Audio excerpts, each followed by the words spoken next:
অর্থনীতি শেষ, কিচ্ছু নেই, একেবারে তলানি তলানি। বাঁচায় রাখলো কে? রেমিটেন্স।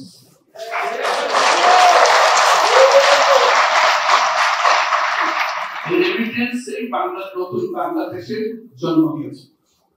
বাংলাদেশ শুধু আমাদের যে জিওগ্রাফিক্যাল এরিয়া আছে, বাংলাদেশের ম্যাপ বানাতে আমরা যেটুকু করি, আমরা সবসময় বাংলাদেশ বলতে এটাকে বুঝাই, সেখান থেকে একটু বড় আকারে বোঝার চেষ্টা করি। অর্থনীতির ক্ষেত্রে আমাদের মাত্রাটা ভিন্ন মাত্রায় করা আবেদন জানাচ্ছি, যাতে ভবিষ্যতে সেই মাত্রাটা সফলভাবে আমরা পূরণ করতে পারি। সেটা হলো আঞ্চলিক অর্থনীতি। শুধু রাষ্ট্রীয় অর্থনীতি, দেশ যেটা আছে ভৌগোলিক সীমারেখা যেটা আছে ওটার মধ্যে সীমাবদ্ধ না রেখে আমরা আঞ্চলিক অর্থনীতির উপরে জোর দেব। এটা সবার সাথে, শুধু বাংলাদেশের একার সাথে না, যারা এই আঞ্চলিক অর্থনীতির শরীরদার তাদেরও সাথে। তারা হলো আমাদের প্রতিবেশী নেপাল, ভুটান আর হলো সেভেন সিস্টার্স।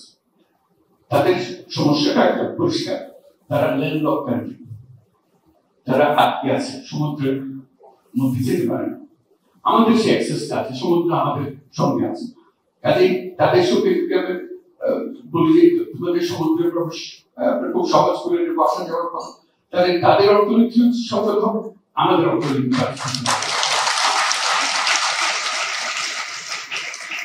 এবং ভারতকে নিয়ে আলাপ হচ্ছে, অনেকে বিরূপ মন্তব্য করছে, কিন্তু অনেকে সন্তুষ্ট যে এটা হওয়া উচিত।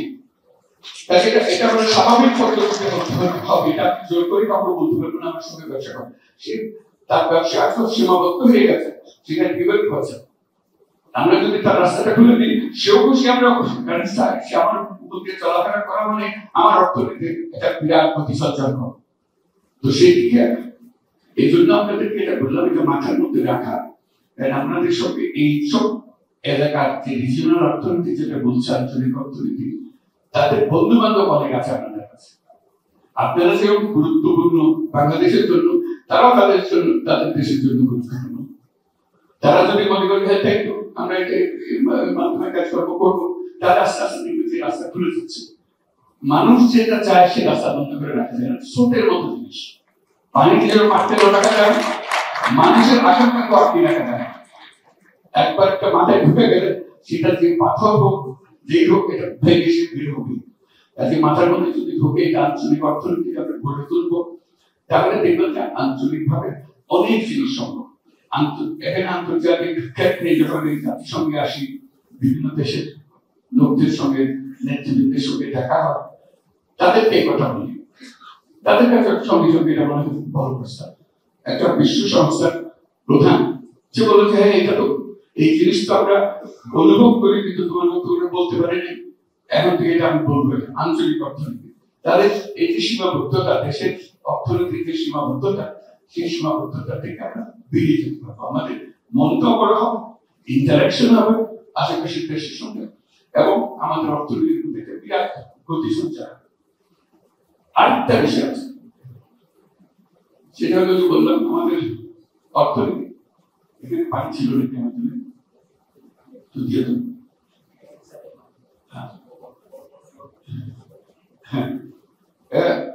অর্থনৈতিক যে সীমাবদ্ধতার কথা আসে, শুকিয়ে যাচ্ছে।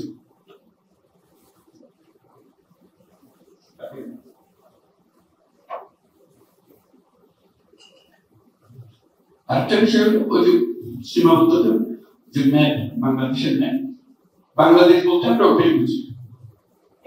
আমি বারবার উল্লেখ করি যে বাংলাদেশ এটা তো ছোট বাংলাদেশ, আমাদের আসল বাংলাদেশ কোথায়, আমাদের পুরো সীমানাটা কোথায়?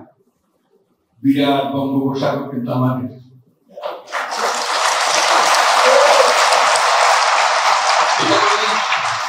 এটা কোনোদিন স্কুলের ছেলেমেয়েদেরকেও বোঝায় না, কলেজ বিশ্ববিদ্যালয়ের ছেলেমেয়েদেরকে বোঝায়। ম্যাপটা একে বাংলাদেশ শেষ, বাংলাদেশ শেষ হয়নি। বাংলাদেশের মাত্র অর্ধেক দিকে, বাকি অর্ধেক সমুদ্র, বিশাল। এখন থেকে আমি বলছি যে বাংলাদেশ বলতে তোমরা সমুদ্র সহ বাংলাদেশ দেখা জানো। এটা তো অসম সম্পদ, মাটির নিচে যেরকম সম্পদ, পানির নিচে পানির উপরে সব সম্পদ। এটা আমি ছাড়বো কেন? ছাড় তো প্রশ্নই ওঠে না, এটাকে বাড়িয়ে দেওয়া এটা অনেকটা এরকম বিরাট দিঘি আছে বাড়ির সামনে, মাঝে মাঝে গিয়ে আমি বসে দিয়ে একটা মাছ ধরি, কিন্তু পুরো দিঘি মাছ একটা জাল ফেলি না, মনে হয় যেটা শুধু পারে করে বসে একটা বসে দিয়ে মাছ ধরার। তারপরে ওই ছেলেদের দিয়ে মাছ ধরে কিছু যায়, আবহাওয়াটা দেয় যে একটু ঘূর্ণিপাতার আশঙ্কা দেখা যাচ্ছে, ওইটুকু নিয়ে আমি সম্ভব ওই পাড়ার সঙ্গে লাগানো। এত বড় মহাসমুদ্র যে আমার সামনে হয়ে গেছে আমাদের চিন্তার মধ্যে বসে। আমি বারে বারে চিন্তার মধ্যে ঢোকানোর চেষ্টা করছি, পুরো অর্থনৈতিক আয়োজনটা সমুদ্রকে কেন্দ্র করে, সমুদ্রকে চিন্তা করে করতে হবে।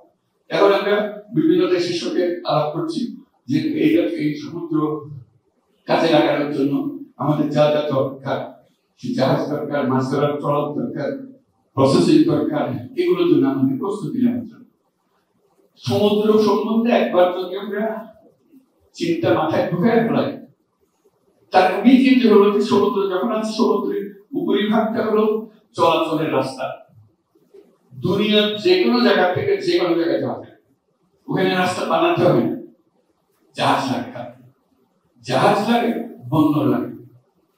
আমরা একটা বন্দর, চট্টগ্রাম বন্দর নিয়ে বসে আছি, মারামারি কাটাকাটি করে এটা নিয়ে ওই একটা, সেটাও আবার সমুদ্র বন্দর নয়। আমরা যদি সমুদ্র বন্দর বলি, এটা নদীর একটা বন্দর।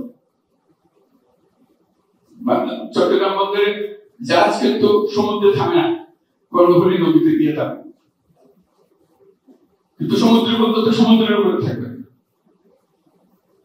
এই যে যেই মাত্র আমরা বঙ্গোপসাগর করে তার উপকূল দিয়ে মাথার মধ্যে ঢোকাবো, তখন দেখা যাবে যে কক্সবাজার, মাতারবাড়ি সবকিছু এখন বিরাট গভীর সমুদ্র বন্দরের জন্য প্রস্তুত।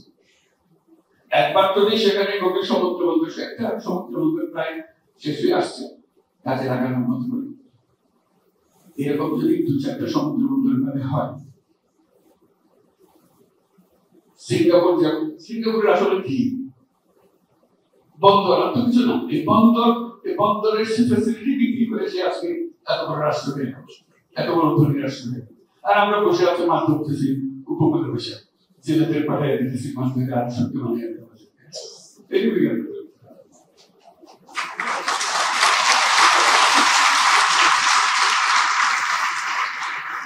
আমাদের মাথার মধ্যে এটা ঢোকাতে হবে, যদি এখন না বলতে এখন পারা যাচ্ছে, এখন পারা যাচ্ছে, যেতে না পারে পারতে হবে। কিভাবে হবে সেগুলোর জন্য আজকে এই যে প্রবাসী বাংলাদেশের কথা বলছে, আপনারা গবেষণাগারে আছেন, আপনারা এগুলো শিক্ষক শিক্ষা দান করেন, আমাদের বুদ্ধি সহায়ক দিবেন, সেগুলো কি যেইভাবে হবে এবং সেইভাবে করছে, এই কিন্তু আমাদের দরকার। কাজে আমাদের এটার অভাব নাই। এটা তো বললাম সমুদ্রের উপরিভাগ, বন্দর, জাহাজ আর মাছ, এটাই মাঝখানে পানি, মাঝখানে মাছ, সমুদ্রের গভীরে তলদেশে গ্যাস, আমাদের গ্যাস কোনোদিন সমুদ্র থেকে পেয়েছি, কিন্তু আশেপাশে দেশগুলো সমুদ্র থেকে গ্যাস নিয়ে যাচ্ছে। কেউ কেউ বলছে আমাদের গ্যাসে তারা নিয়ে যাচ্ছে, ওখানে সীমারেখা আছে, বর্ডার আছে, পাইপ দিয়ে তারা নিয়ে যাচ্ছে। আমরা নিজেদের আঙ্গুল তুষ্টি বসে এটা কেন? এটাও একটা ফয়সালা হতে হবে। মাটির নিচে যদি গ্যাস, সমুদ্রের নিচে গ্যাস আছে, এটাও নেই, সেটা কোনো সন্দেহ নাই। খুব দূর আছে, কত দূর আছে, কিভাবে আনতে হবে, আমরা যদি এনেও খেতে না পারি, এর থেকে আর দুঃখ কমানোর দুঃখ আমাদের আর কি হতে পারে। কাজে ওই দৃষ্টিভঙ্গি আনা যে আমাদের এই বিরাট সম্পদ, একটা হলো যে আমরা এটা আঞ্চলিক অর্থনীতি হিসেবে চিন্তা করবো, আমাদের সব কাজ করবো সেভাবে গড়ে তুলবো, যেহেতু আমরা সেই ফেসিলিটি নিতে পারবো। আমরা সিঙ্গাপুরের কাছে কেন যেতে বাধ্য হই? যেহেতু সেই সুযোগটা তার কাছে আছে, আমরা যেতে বাধ্য হই, তার না আমাদের না, আমরা জন্য না আমরা সিঙ্গাপুরের সঙ্গে কাজ করবো বললে আমরা শেষ। কাজে আমরা যখন ফ্যাসিলিটি নিতে পারবো, সবাই আমাদের কাছে আছে, যে যেখানেই থাকুক, তার রাজনৈতিক মতবাদ যেগুলো থাকবে চলে যায়, মানুষের স্বার্থের যে স্রোত, এটা বিক্ষুব্ধ ঠেকাতে পারে। কাজে সেটুকু আমাদের এই হলো আরেকটা মাত্রা, যেটার কথা দেশের চিকিৎসাকে মাত্রাটা নতুন মাত্রার কথা বলছি বাংলাদেশ হচ্ছে সীমাবদ্ধ ম্যাপ যেটা এখানে সীমাবদ্ধ বাংলাদেশ সারা বিশ্বে ছড়ানো আপনারা চান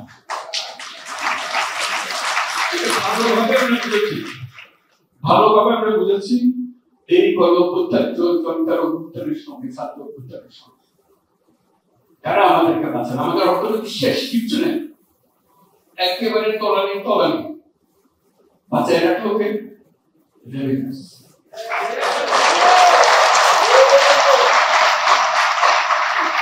রেমিটেন্স এই বাংলা নতুন বাংলাদেশের জন্ম দিয়েছে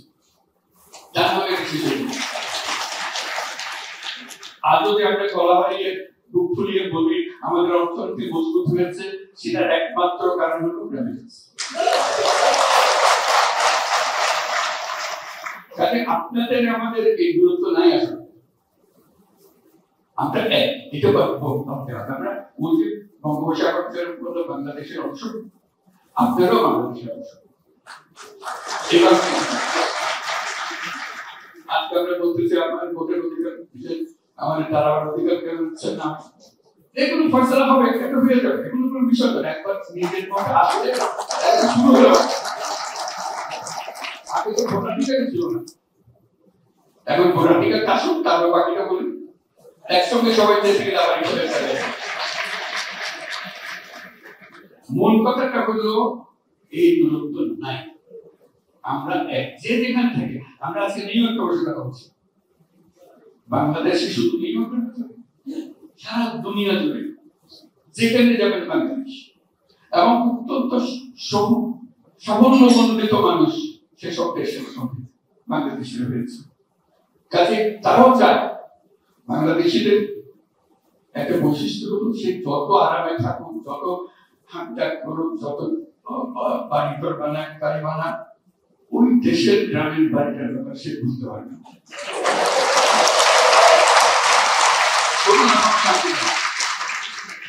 তার কিছু একটা করতেছে কিছু একটা করতে হলে আমি কিভাবে করবো কারোর উপর ভরসা করতে পারি না চাচা তো ভেবে দিয়েছিলাম টাকা পয়সা কিন্তু সব খেয়ে লাইন পেতেছি না এখন আমরা বলছি যে আমরা লাইন করবো আপনি কি করতে চান এটা আপনি নির্বিঘ্নে করবেন একবার সম্পূর্ণ আস্থার সঙ্গে করবেন সেখানে না পারলে সেটা কেন পারতেছেন না সেটাও বলবেন সেটা আজকে যে প্রেজেন্টেশনটা হবে সেই প্রেজেন্টেশন আপনাদেরকে অংশ করবেন আপনারা এখন থেকে বাংলাদেশের অংশ একবার 100% সেটা কিভাবে আপনার মনের কথাটা কিভাবে জানাবেন কাকে জানাবেন দুঃখের কথাটা কাকে জানাবেন সেগুলোর ব্যবস্থা এবং পরস্পরের সঙ্গে সম্পর্কটা কিভাবে রাখবেন যাতে একা মনে করেন আমি একা কি করতে পারি আমরা জোট বাজার যাবো এই করে যাবো ওই অংশটা আমরা করবো স্বাস্থ্য খাতে আমার এত কথা জানা আছে আমি স্বাস্থ্যের কাজটা করি বাংলাদেশ করতে পারেন আপনি মনে দুঃখ পান আমি এখানে বসে আমেরিকাতে বসে ইউরোপে বসে কত মানুষের স্বাস্থ্যের সেবা দিচ্ছে সামান্য একটা জিনিস যেটা একবার দিতে পারলে আমার কাছে মানুষ এই দুঃখ থেকে চলেছে বিশেষ করে এখন যখন প্রযুক্তি আসছে এগুলো এত সহজ হয়ে যাচ্ছে এবং ছেলে পেলেরাই এগুলো চালাতে পারবে আপনি শুধু দেখাই দেন প্রযুক্তিতে হাতে ধরেন না তাহলে এগুলো সেই করে যাচ্ছে এবং সেখানে বাংলাদেশে আপনারা যা শিখবেন আপনার সেই প্রযুক্তি প্রয়োগ করে আপনার সেই পদ্ধতি প্রয়োগ করে আপনার সারা বিশ্বে আপনি সেটার জন্য প্রসিদ্ধ হবে যেহেতু একটা সময় আপনি করে দিয়েছেন সেইগুলো বিষয় এবং সেটার কথা ওই যে কথা প্রসঙ্গে গ্রামীণ ব্যাংকের কথা বলুন মাইক্রো ক্রেডিটের কথা বলুন কোথায় গ্রামের ভেতরে একটি 4 কোটি টাকার লোন দিয়েছিল কি এমন ঘটনা ছিল কিন্তু সারা বিশ্বে এখন একটা বিষয় হয়ে গেছে কারণ যে যার প্রয়োজনীয়তা আছে সেটা দেশের সীমা রেখা মানে না প্রয়োজনীয়তা থাকলে সেটা দেশের রাস্তাঘাট ভাঙে তার সীমা ভাঙে চলে আসে আপনিও আপনার এত বিদ্যা আপনার এত জ্ঞান আপনার এত অভিজ্ঞতা সেই অভিজ্ঞতা দিয়ে আপনি কাজ করতে পারেন যে প্রেজেন্টেশনের কথা বলছি শুধু আপনাকে উদ্দেশ্য করে আছে যারা উপস্থিত আছে সেই প্রজন্মকে উদ্দেশ্য করে বলছি আপনার বাচ্চারাও তার সঙ্গে পরিচিত হবে এই অ্যাপের মাধ্যমে এই প্রেজেন্টেশন যেটা দেখাচ্ছি যাতে করে ওই বললাম সে ছোটবেলা থেকে জানে যে আমার আটটা বাড়ি আছে আমার দাদা দাঁড়িয়ে ক্লাস হবে এখন তাদের দাদা দাদু বলতে খুব কষ্ট হয় যে ফ্যামিলি ট্রিট করবে যে আমি তো ব্যবহার করেছি বাংলাদেশের অংশ হিসেবে এই না এখানে যদি নাগরিকত্ব গ্রহণ করেন আপনার নাগরিকতা বিশ্বকালের কথা বলছি এটা অন্তরের কথা বলছি অন্তর এক জিনিস আর নাগরিকত্ব এক জিনিস আপনার অন্তরে যা চায় সে অন্তরের কাজটা করতে পারবেন যে করার ফলে ওখানে গিয়ে যখন যাবে মনটা ভরে যাবে আমি নিজে ভাব করেছি তা তো বটে আমি যে এলাকাতে প্রাইমারি স্কুলে লেখাপড়া করে গেছিলাম সেই প্রাইমারি স্কুলের চেহারাটা সেখান থেকে আমি দুর্নীতিটা বাইর করে দিতে পারছি আমি উঠে চালাইছিলাম বলে সবাই মানছে ওই স্কুলটা আমি ঠিক মতো চালাইতে পারি আর কিছু না আমি সারা বাংলাদেশ চালাইতে পারি না কিন্তু আমার প্রাইমারি স্কুলটার আমার কথা সবাই মানছে সবাই জানছে এইসব ভূমিকা পালন করতে পারি আমরা কঠিন না আপনাকে সেটার জন্য ওখানে যেতে হবে আজকাল প্রযুক্তির কারণে আপনি যে কোনো সময় সেখানে দিতে পারেন যখন ইচ্ছা সেখানে দিতে পারেন তাতে সেই প্রযুক্তিগত জিনিসগুলো নিয়ে আসা আর আপনাদেরকে এই যে ম্যাপের কথা বললাম বাংলাদেশের ম্যাপ সেই বাংলাদেশের ম্যাপটা অন্যভাবে দেখার জন্য যে আমরা এই বাংলাদেশের অংশ সেই অংশে আমরা কিভাবে করতে পারি সেটা আমাদের মূল জিনিসটা হলো আজকে যে ছাত্রদের অভ্যুত্থান হলো সেটা আমাদের মস্ত বড় প্রতিবন্ধকতা সরিয়ে দিয়েছে আমাদের স্বপ্ন দেখার স্বপ্ন বাস্তবায়নের শক্তি দিয়েছে এগুলো স্বপ্ন আমরা